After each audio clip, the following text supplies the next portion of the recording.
Muito bem, meus queridos, estamos de volta. Professor, pelo amor de Deus, é muita coisa, né? Muito assunto em pouco tempo, mas don't worry, não se preocupe.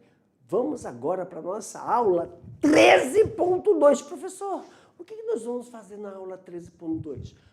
Vamos fazer um feedback. Vamos rever alguns assuntos, mas alguns principais. A gente vai colocar aqui na tela para vocês e assim a gente vai fazendo, tá bom? E deu dúvida? Fica atento, porque assim que eu finalizar, o que vai acontecer? Nós vamos fazer atividade, tá bom? Minha diretora querida, joga na tela aí para nós. 13.2. 32. 30.2. Componentes inorgânicos e orgânicos das células. Então vamos dar uma olhada que nós falamos? Falamos sobre água, falamos... deixa eu mostrar logo tudo. Em relação aos componentes inorgânicos. Back para mim, minha diretora. Água. A água, ela é formada por átomos diferentes, oxigênio e hidrogênio. Essa união forma uma molécula, que a gente chama de molécula de água. Ela tem com essa reação, ela tem uma estrutura dipolar, quer dizer que ela tem polaridade positiva, polaridade negativa, e essa estrutura confere à água ser eletricamente neutra, assimétrica e ter o quê? Propriedades. Essas propriedades conferem ela por capilaridade, tensão superficial, calor específico e é um solvente. Mas só que esse solvente você tem que entender que tudo que estiver imerso em água sofre alterações. E nessas alterações possibilita ocorrer a formação de um determinado produto. Tá bom? Falamos também sobre o que, professor? Falamos sobre sais minerais e as suas importâncias. Os sais minerais formam íons.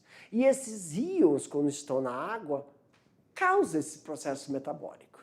Quer ver uma coisa? Minha diretora, joga na tela. Meia hora depois.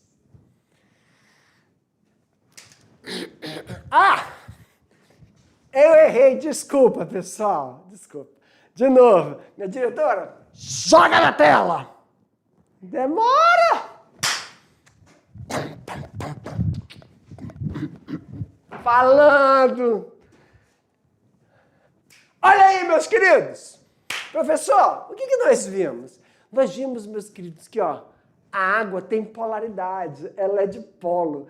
E esse dipolo faz com que a água tenha propriedades. Essas propriedades conferem à água o quê? Um processo de capilarização.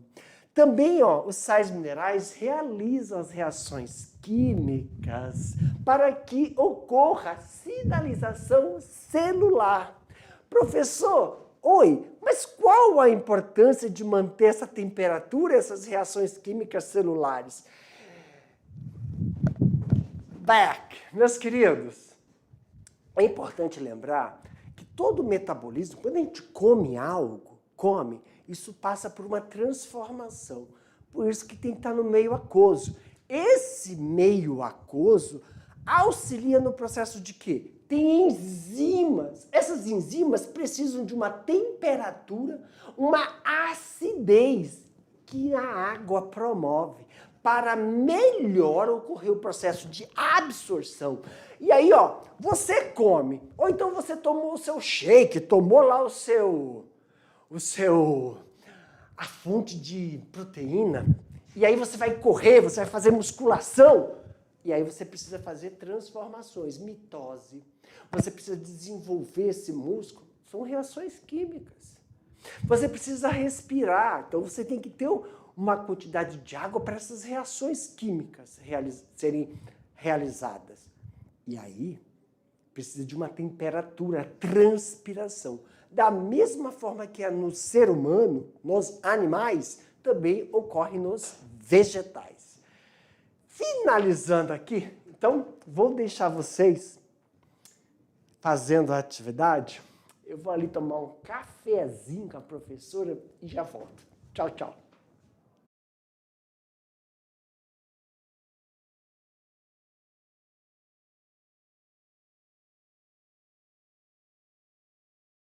E aí? Foi rápido, não foi? Ó, não foi tão rápido que eu cheguei lá, o café ainda estava passando, mas tudo bem. Meus queridos, agora é o momento que vocês estavam aí fazendo as atividades e ó, não se preocupe não, eu entendo que é durante o exercício que aí a gente, como é que é? Aí tem que voltar lá na lâmina, voltar no material que o professor presencial entregou aí para você, não é verdade? Não se preocupe. Como é que nós vamos fazer agora?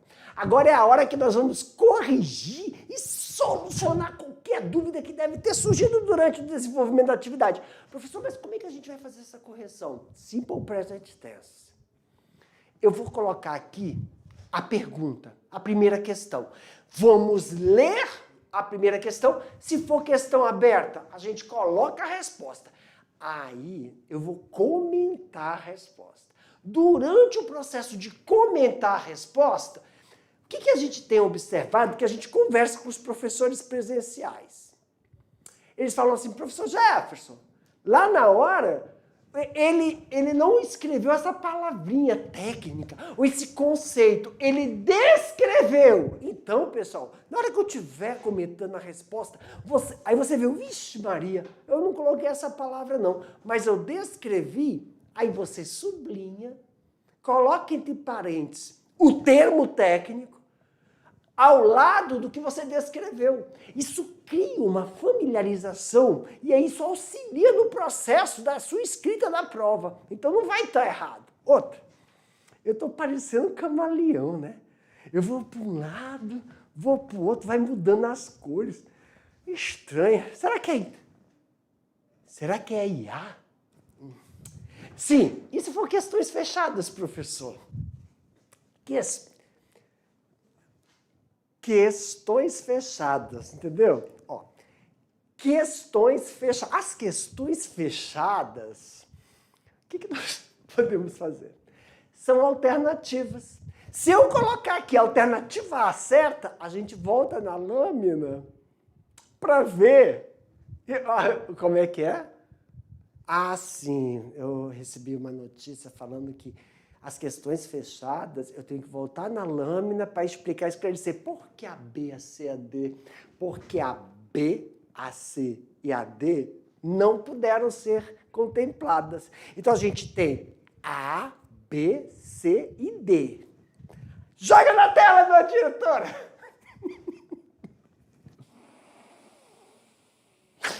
The question one! A água é a substância mais abundante em todos os seres vivos. Sim! No homem, representa 70% da sua massa. 70% da sua massa.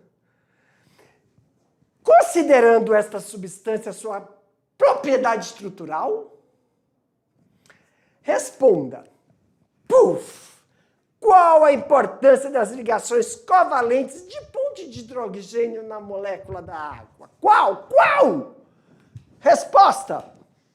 A ligação covalente estabelecida entre dois átomos, o de hidrogênio, o átomo de oxigênio, permite a formação do que denominamos de molécula polar.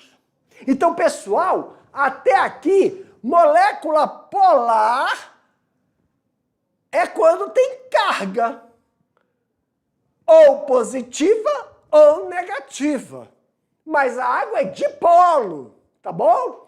O que provoca uma atração entre as moléculas através das pontes de hidrogênio.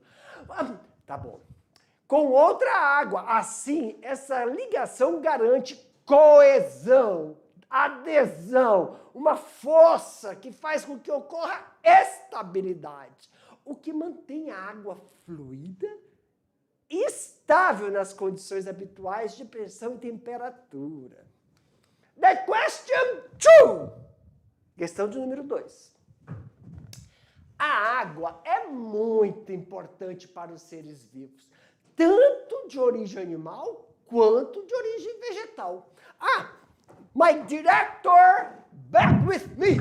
Meus queridos, quando a gente estava dando as explicações, todas as reações químicas que a água promove nos animais, for example, respiração, digestão, absorção, desenvolvimento, isso também acontece nos vegetais, com outras enzimas.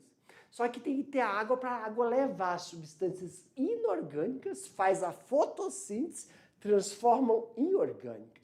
Lembrando, professor, vegetal tem enzima? Tem. Vegetal tem enzima, vegetal tem hormônios que fazem todo o processo de desenvolvimento da parte vegetativa, desenvolvimento da parte reprodutiva, que são as flores, e aí a fecundação, desenvolvimento do fruto e ainda tem a semente, que são os descendentes.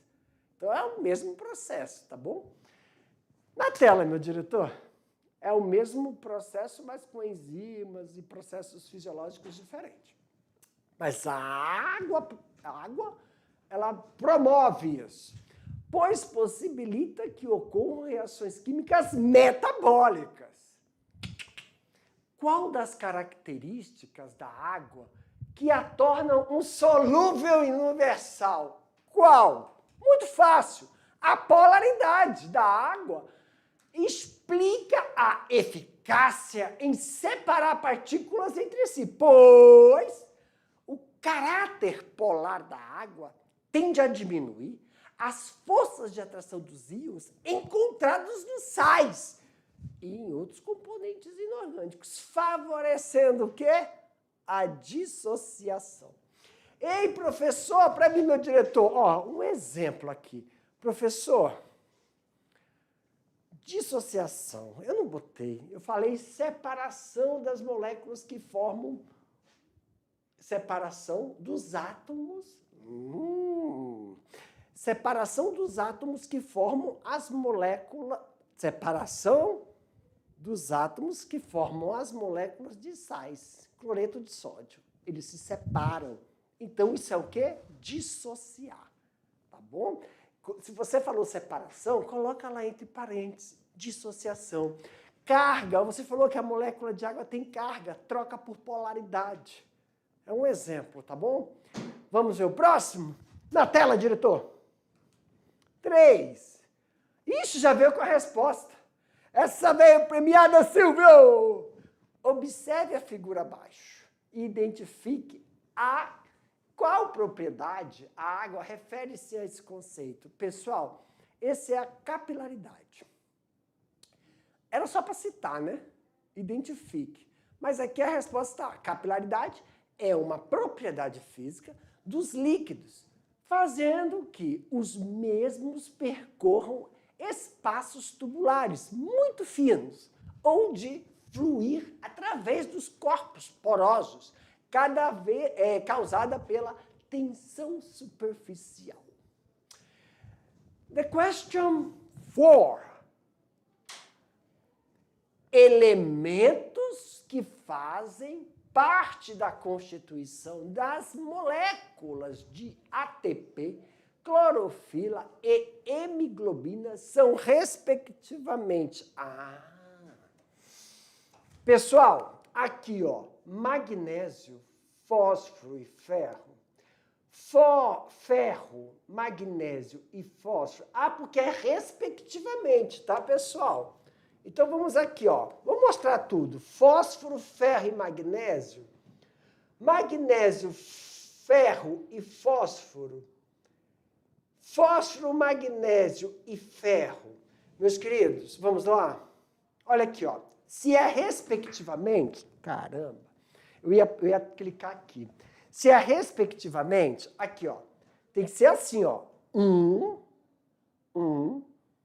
depois vem 2, depois vem 3. Professor, como assim? É porque eu quero respectivo. Então, olha aqui, ó. Deixa eu trocar aqui. Então, tem que vir nessa sequência. Então, eu vou colocar aqui, ó. Aqui, ó, tem que ser o 1, aqui tem que ser o 2 e aqui tem que ser o 3. Para mim, meu diretor, para mim. Então, assim, olha, vamos supor, se 1 é ATP, é o quê? Magnésio? Ferro, fósforo, magnésio ou fósforo? 2 trata de clorofila. Então, qual é a molécula que está fazendo, respectivamente, faz parte da reação do ATP? Fósforo está na clorofila, magnésio, ferro ou hemoglobina?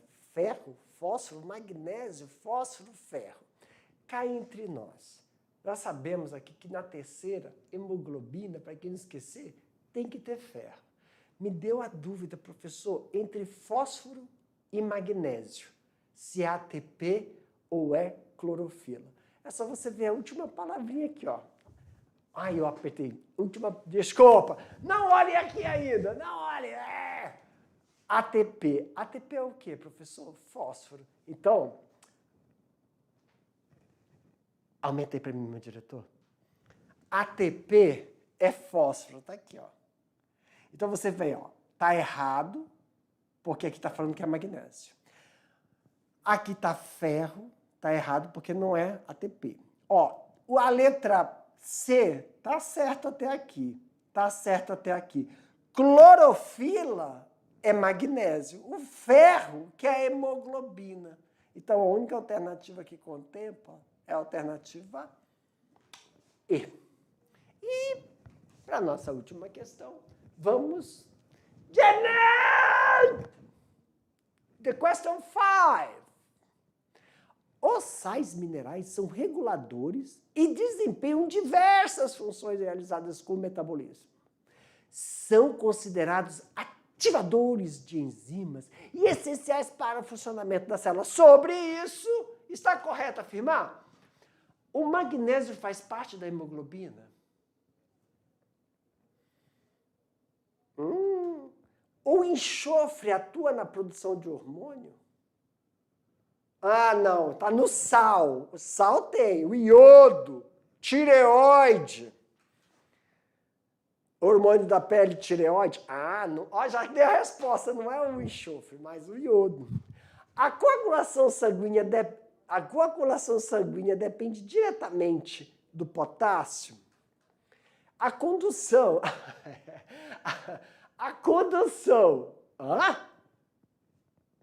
A condução do impulso nervoso nos músculos e no coração é desencadeada pelo ferro. O sódio. Caramba! Ei! Diz que eu olhando para lá, eu não consegui me enxergar, é só olhar para cá, né? O sódio interfere na pressão arterial e no volume da célula. Então, a única alternativa aqui, galera, é da hemoglobina. Alternativa A, tá bom? Então, aqui é iodo, ferro, aqui a gente está colocando só... Desculpa. Alternativa E. Vem para cá. Pessoal, não, isso, não, mas... Aê! Aqui, ó. Aqui está falando que é o magnésio, mas não é. É o ferro, por isso que está errado. Aqui está falando que é o enxofre, mas não é. É o iodo. Aqui está falando que quem participa da coagulação, o potássio, mas o cálcio auxilia isso. Tá? E o sódio e o potássio aqui. Então, o sódio e o potássio da contração muscular. Então, a única alternativa que contempla é a alternativa E, tá bom? Meus queridos, finalizamos aqui essa correção. Um abraço a todos vocês. Muito obrigado pela paciência. Tchau e até a próxima.